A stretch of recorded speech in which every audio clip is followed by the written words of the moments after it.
right, we are streaming live on Facebook now. That was a difficult one. Thank you, everybody. I'm sorry we're started a few minutes late. That was a technical glitch there, but we got there in the end. Welcome to Monday Meets. I'm Will, and with us today is Bella Terrill. Hi, Bella. This is live on Facebook, so at least for the moment, and then we will record it. So if you have any questions throughout the course of our chat, you can put them in the comments section down at the bottom there. If it is a recording that you're watching, you don't have that option, but you can email. We'll put our emails both for Bella's email and mine.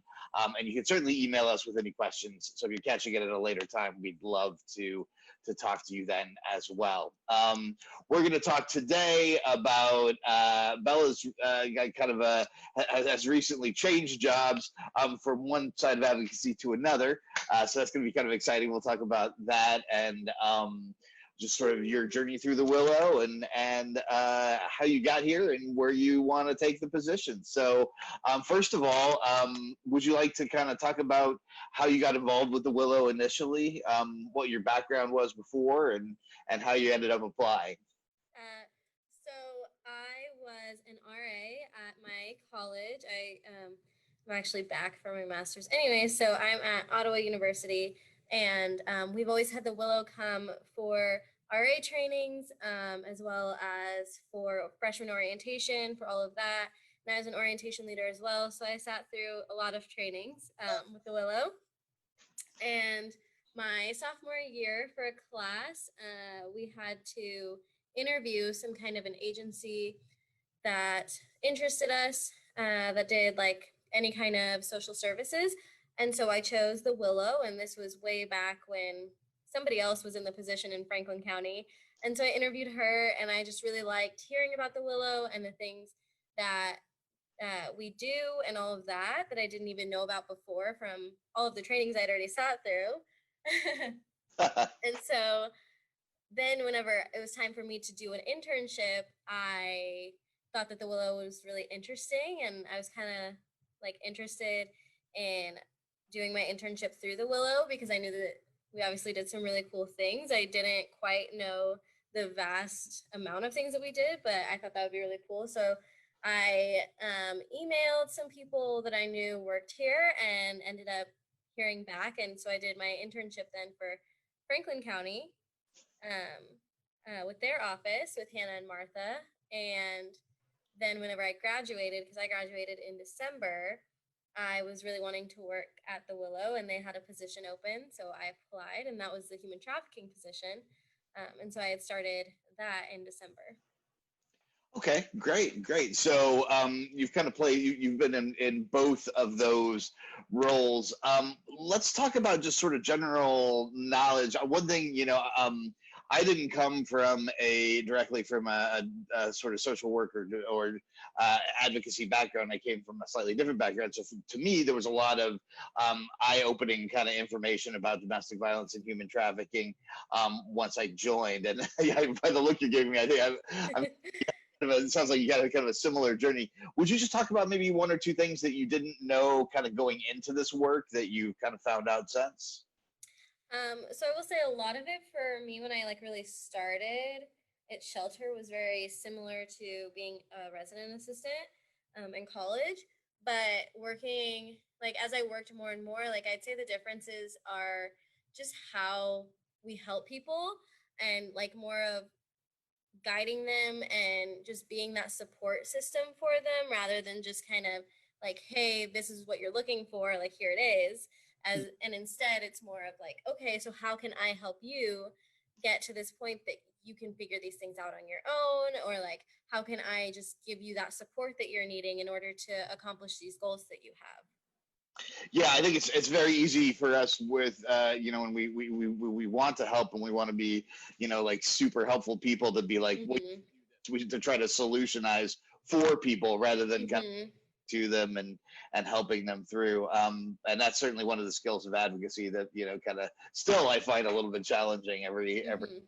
while to remember that the survivor is the expert in their own lives and Yeah, and it's really helped me to always just think like, okay, hold on, like I think you're moving too fast, like for myself, and just thinking like, okay, take a second and then take a step into it and help them in whatever they're needing and like support them, but just to remember to really just breathe and take a second before I just jump right in. Yeah, yeah. Can I just so can I ask then you started kind of with through the rural program, and then you Uh-huh. the human trafficking program, and now you're over with the rural program. So you've Yeah. really done a full circle. What about each area? Um, do you find really kind of to be the fascinating and interesting thing? And then why did you make that change? So I'll start with why I made the change, I guess, because I had this really good opportunity at school to go back and get my master's and be a graduate assistant at my school. And so the way that it works here is that I am a resident director for one of the buildings. And so in order to do that and be a GA in our health office, in order to have my master's paid for, I can only be part-time. So that's why I ended up switching. Um, and so, yeah, so I did that. And I was really sad to leave shelter, but I will say that like Jefferson County has been very eye-opening and it's not what I expected at all. And then I'm sorry, what was the first part of the question again? Just sort of what did you find to be the really fascinating thing about both positions, both rural outreach and human trafficking program? I will say just that nothing is ever what you really expected. Like when I started my internship, I didn't really have a lot of expectations, but I will say when I switched positions to this one, I kind of thought that I maybe had an idea. Mhm. And in these last couple of weeks, I'm like, wow, I had no idea. I thought I remembered how some of this works, but it's a completely different county. And just nothing is ever really what you expect it to be in Right. any, I feel like. And so like you can try and go in with expectations, but no matter what, like things are going to change. Nothing's ever really what you think it's going to be, I feel like. Right on, right on.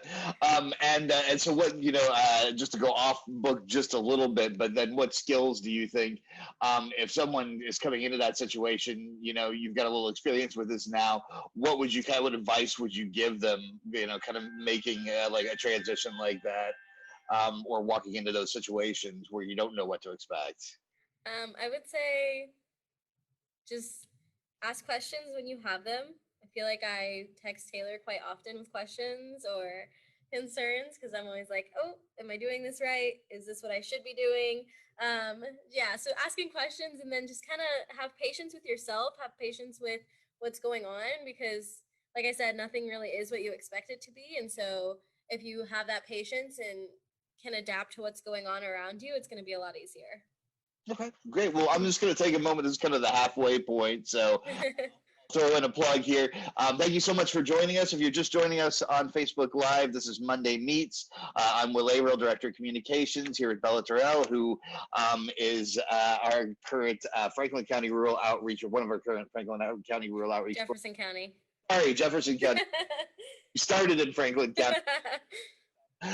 Jefferson County, but by the way of the human trafficking program previously in Franklin County. So we got all that. We're doing well. You might have questions. I know I do. Please feel free to put them down in the comments below. We'll answer them as we go. If you do need assistance or want more information about any of our programs and kind of need to get it immediately, you can call our hotline at 843-3333 or visit our website, willowdvcenter.org. So we're going to carry on with the conversation and just say, Bella, like, let's talk about what a day in your world in Jefferson County Rural Outreach kind of looks like, because I know it's with the pandemic, things are pretty vastly different than maybe they would Mhm. before. How does your time kind of flow? So it depends, I guess, what day it is because some days I work half days because I also work at my school, or like Tuesdays I am in Jefferson, like basically working for Jefferson County all day. So like if it's a Tuesday, then I'll get up, get ready, and drive all the way up to our office up there and go to docket whenever we have those, and then just kind of doing general things for the office and scheduling meetings with clients. I try to schedule a lot of meetings on Tuesdays just because I know that I have the whole day. And then I don't have anything that I like would overlap with that because I don't work at all for my school on Tuesdays. So I do try and get check in with clients and stuff like that on that day a lot of the time. And like currently I've been scheduling for CCR and really communicating with the new person at the care center, Catherine, just really like reaching out with her so we can get that planned. And currently starting to make plans for Domestic Violence Awareness Month as well, since that's coming up in October. Yep. Yeah, and so like if it's not a Tuesday and I'm here in Ottawa, then I usually work at my school until like 12, and then I, have lunch, and then I usually work from my apartment and have meetings with clients as well on the phones and try and get data put in, but I'm still getting the hang of that, so I'm really behind. But I'm getting there. Just for anybody who is maybe not familiar with a couple of these things, the dockets are, each county has a day in which it dedicates to cases involving survivors of domestic violence. And Jefferson County is, I think they were on Wednesdays, maybe the last time I knew. Tuesdays now, I think. Yeah. So, unless I'm completely wrong, and then I have a big problem. to be honest, it's been a while. I used to supervise the rural program, so back in the day. So it's moved around a lot since I've been there. But each one basically has one day, so you'll go and kind of introduce yourself to survivors and see if they need any assistance and offer services to that. And then the CCR is Coordinated Community Response Teams, which we have in both rural counties, which are organizations who work with survivors at various capacities, including concerned citizen organizations, including law enforcement, including the court system, hopefully, including other social services, including the Sexual Abuse and Trauma Care Center, and a few other key organizations that we work with regularly, to kind of come up with to address the issue as a whole and to work with survivors, so that they're not having to be reintroduced each time they go to a new service. Is that a fair assessment of how those are working? Yeah. I just want to make sure, because sometimes I think we say, though, we get into our acronyms here at the old. Yeah, I didn't even think about that. It's okay. But I want to ask you then, moving off of that, so what changes would you like to see in your program, first in your program, and then we'll talk a little bit about overall agency changes. But let's talk about your program. In the next few years, you can talk about some successes, some challenges, but where would you like to see it go and grow? So I've only been here in this position for about a month, like 3 weeks or so. So I know that they've had a lot of changes with people who have worked there, just with it being so far out, I think stuff like that. So I would really like to see some consistency. And so I plan on being there for a while. I hope I don't leave. I really enjoy the Willow, and I have really enjoyed Jefferson County in this short time that I have been there, and planning things and stuff like that. So really with that, and just making those community connections that are going to be like long term, so that we can really help survivors. And that way, like if someone else does come along that takes this position, they can kind of more walk into those steps, as opposed to having to make those big jumps and making all new connections or anything like that. Nice. So we do have a question from the Facebook comments, which is very exciting. Lisa Lawrence asks, how can a survivor with a physical disability get involved with advocacy, specifically for the disabled community? I think that's a really good question. Do you want to talk about that? Or do you want me to field this one? I'll let you field that one. Okay, all right. I would say, first of all, one thing we are very clear when we're working with folks at the Willow is that, we have many folks who come to us and work with us, and we help them to a point where they're feeling very, very good, and they want to start helping right away as part of their kind of growth. We do ask that there be about a year's worth of a break between when they end service with us and when they start working specifically with us. And other organizations organizations may not have this. That's just to make sure that they've had enough time to reflect on everything, and decide, make sure that that's the choice that they really want, and then also to have a little time to keep working on healing from that trauma. So we generally wait about a year before we'll have survivors work as volunteers at the Willow. However, there are other organizations in town, and I'm specifically thinking of Independence Inc., which work with folks with disabilities and work on disability-related issues, and have a very active core of both staff and volunteers with disabilities. So, Lisa, I might take check with Independence Inc. and see what their policies are. People's policies may be a little restrictive right now because of COVID. I will warn you about that. We're not really taking that many volunteers at the moment because of COVID. I don't know what the policies are for other organizations, but I think it's absolutely great that you're wanting to get involved. I think that's fantastic. And I would highly recommend going ahead and getting a hold of them. So sorry to derail that for just a moment, Bella, but I did want to make sure that we were answering those questions from the Facebook questions. Let's talk about a success story. What's a Willow success story, either in the human trafficking or in rural outreach, that you that you felt great about, that you felt like you really helped someone impact the change? I'll say one of the survivors I was working with back in shelter, just like really just like broadening who they work with and stuff like that. I know that that person had been very closed on who they wanted to work with, who they would trust, who they would speak to. And even when they started working with me, like the person they had been working with before had often said like they might not want to work with you. They're very like closed off on who they will work with.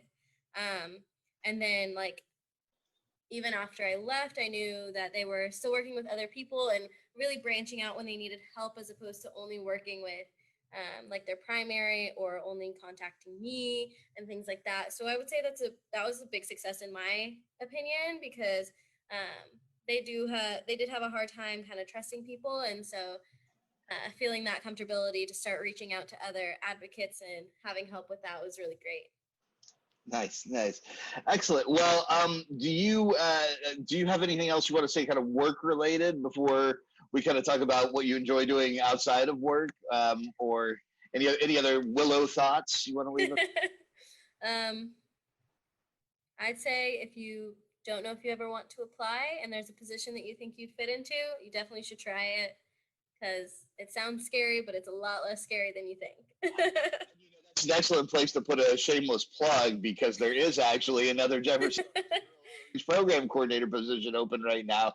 So if you'd like to work on some of the same things Bella's been talking about, please go to willowdvcenter.org/careers, and you can apply there, or you can just go to the Willow page and look up Get Involved, and there's a link to where to apply.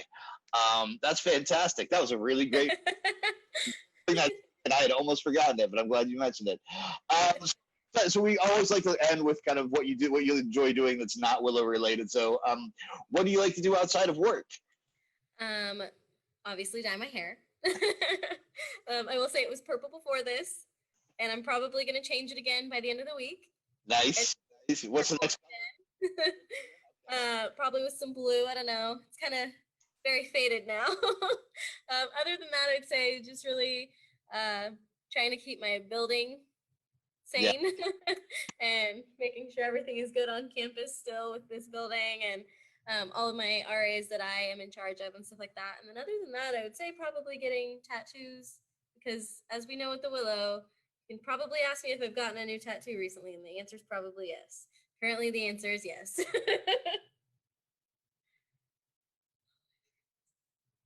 One more challenging year to be an RA, so you really should get an extra medal for that.